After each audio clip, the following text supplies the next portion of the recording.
Hi everyone, and welcome to this review of linear algebra. Linear algebra lies at the foundation of a lot of different areas of research, things like machine learning, optimization, control. They all use the language of linear algebra. And so to work in these areas, it's really important to have an intuitive understanding of linear algebra and some of the basic operations. This short course is going to be a review of linear algebra, and it's largely intended as a review for people who may have already taken a course in linear algebra before, just to refresh some of the basic notation and operations. In particular, we're going to start by introducing linear algebra, talking about how we represent sets of linear equations. We'll then introduce some basic notation, how we represent things like matrices and vectors of different sizes. We'll then talk about some of the basic operations of linear algebra, things like addition and multiplication, and in particular we'll look at several different ways that multiplication can be interpreted, because there are many different types of multiplications of matrices and vectors, and we can view this multiplication in different ways. We'll next talk about some special matrices, things like diagonal matrices, the identity, or symmetric matrices. These come up a lot in practice, and they're very important to know for many different applications. We'll talk then about inverses and solving linear systems.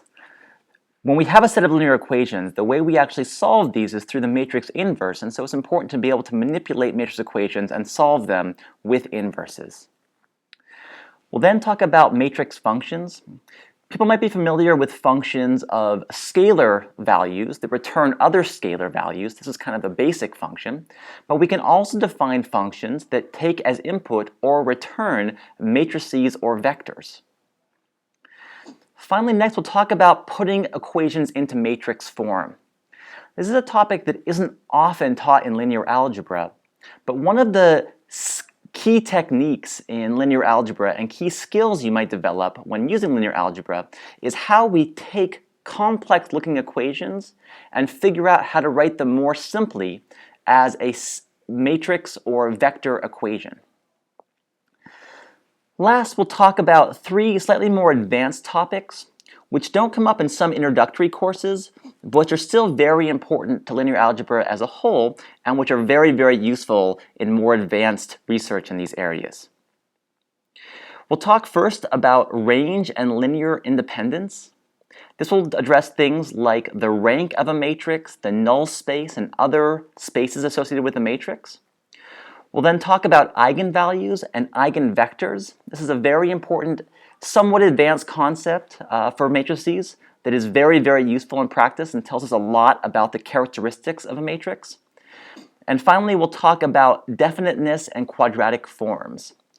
Quadratic forms are a particular type of matrix function that comes up a lot in practice, and definiteness, things like positive definiteness or positive semi-definiteness of matrices, tells us a lot about what these quadratic forms are like. In general, the arrows in this diagram indicate topics that you need to know before moving on to the next one, but you can also just watch the videos in order and do it that way.